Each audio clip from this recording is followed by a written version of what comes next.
Plan de lectura, día 7, mes décimo. En Jeremías 8, desde el versículo 8 en adelante, sigue acusando de rebeldía a este pueblo de Judá, que ya en el versículo 5 se había descrito como de una rebeldía perpetua. Y vemos que acá el pueblo decía todavía considerar la ley de Dios y obedecerla, pero en lugar de eso, y de su arrogancia creyéndose sabios, lo que pasaba era en realidad que los escribas, los sacerdotes, los profetas estaban predicando falsedades, y por eso el Señor habla de la pluma mentirosa de los escribas, que había cambiado en mentira la ley de Dios. Y ellos habían aborrecido entonces la palabra de Dios, y con eso habían quedado desprovistos totalmente de sabiduría. Además estaban profetizando paz, paz, cuando en realidad no había paz, sino que lo que vendría es juicio. Y por eso predice una serie de acontecimientos terribles que van a venir sobre este pueblo como juicio de Dios. Y entre ellos está la muerte, el hambre, la violencia, la conquista a manos de pueblos extranjeros. Por tanto, realmente lo que venía para este pueblo era terrible y no habría para ellos cura de esto. Realmente iban a tener que sufrir este mal. Ellos habían desconocido al Señor, prosigue así acusando en el capítulo 9, se habían acostumbrado al engaño, a la mentira, a actuar perversamente, y el Señor concluye: no los he de castigar por estas cosas, no se vengará mi alma de esta nación, dice en el versículo 9. Y entonces realmente lo que queda de este pueblo solamente era la ruina y el exilio que vendría a manos de los babilonios, que serían terribles en su conquista. Este pueblo había dejado la ley del Señor, se había ido tras la imaginación de su corazón, y eso nos habla también de que es imposible dejar la ley de Dios sin seguir otra cosa. Por supuesto, cualquier otra cosa que sigamos, que no sea la palabra de Dios, va a ser ruina para nosotros, va a ser algo indigno de ser seguido, va a ser una mentira, va a ser tinieblas, engaño, pero finalmente siempre vamos a seguir algo. Y en este caso ellos habían dejado la ley del Señor y se habían ido tras la imaginación de su corazón y en pos de dioses falsos, los Baales que se llamaban. Ahora fijémonos en una cosa: hoy día se exalta mucho el buscar la verdad en nuestro interior, en hacer lo que queremos en nuestros pensamientos, en nuestro corazón, pero todo esto acá es visto como ruina y como destrucción.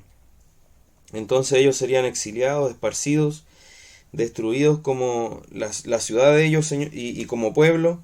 Habría muerte entre ellos, y el profeta los llama fuertemente a que no se alabe entonces el sabio en su sabiduría, ni en su valentía se alabe el valiente, ni el rico se alabe en sus riquezas, dice el versículo 23.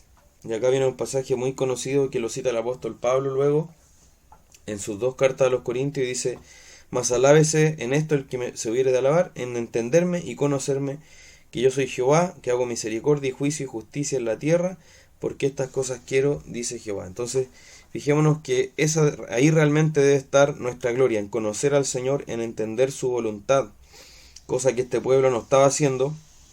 Y fijémonos también que se trata de conocer al Señor, como dice después Jesús en Juan 17:3, dice que esa es la vida eterna, que te conozcan a ti, el único Dios verdadero, y a Jesucristo a quien has enviado. Esa es realmente nuestra gloria, pero no era lo que estaba pasando con este pueblo, que iba a recibir entonces el juicio de Dios, igual que las naciones vecinas, que eran paganas, incircuncisas, porque también este pueblo era incircunciso de corazón. Y ahí también nuevamente vemos la verdadera naturaleza de la circuncisión, que es de corazón. Ese es el propósito y a donde apunta la circuncisión. Luego, el Salmo 78 ya fue comentado en la primera parte de este plan. Proverbio 24-27 nos llama, este proverbio significa que nosotros debemos ser previsores y tener primero cómo sustentarnos, cómo sustentar nuestra casa, y luego preocuparnos de tener una casa. Es decir, en otras palabras, debemos preparar todo lo necesario para recibir allí a nuestra esposa, a nuestra familia, y luego podemos edificar entonces nuestra casa. Nos llama, en otras palabras, a la previsión, a la responsabilidad financiera, a la previsión de nuestra vida, la planificación de nuestra vida. Y por último, Colosenses 3, del 1 al 17, nos habla, luego de haber hablado este gran pasaje que nos habla de nuestra unión con Cristo y del fruto de esto, nos habla entonces que si hemos resucitado con Cristo, en otras palabras, ya que han resucitado con Cristo, buscad las cosas de arriba, donde está Cristo sentado a la diestra de Dios. Allá debe estar puesta nuestra mirada. Por eso después dice, poned la mira en las cosas de arriba, no en las de la tierra. Esto no significa desatender nuestras labores acá. No significa que entonces nosotros vamos a irnos a una colina, a ponernos a mirar el cielo sin hacer nada acá en la tierra, sino que realmente vivir una vida enfocada en la eternidad, pensando en hacer todas las cosas para la gloria de Dios y no ya vivir según lo que éramos antes cuando no conocíamos al Señor. Entonces debemos entender que ya no vivimos como antes, ya no somos la misma persona, sino que hemos sido renovados en Cristo, hemos recibido la vida en Cristo. Por eso se nos llama hacer morir lo terrenal. Dice, hacer morir pues. Ese pues indica que es una conclusión de lo que estaba diciendo. La conclusión entonces es que debemos hacer morir lo terrenal en nosotros, y está ahí fornicación, impureza, pasiones desordenadas. Enumera una serie de pecados y dice que por esas cosas viene la ira de Dios sobre los hijos de desobediencia, sobre los que aún son incrédulos. Por tanto, no podemos vivir de esa manera, como si no conociéramos al Señor, como anduvimos en otro tiempo. Fijémonos nuevamente ese contraste que vemos también en Efesios, donde nos habla de otro tiempo donde vivíamos de otra manera sin Cristo, pero ahora entonces debemos vivir de la manera que es digna del llamado que hemos recibido, de la salvación que hemos recibido. Entonces dice, dejad también vosotros todas estas cosas. Y ahí enumera nuevamente otros pecados que tienen que ver también con nuestro carácter y con nuestra forma de hablar.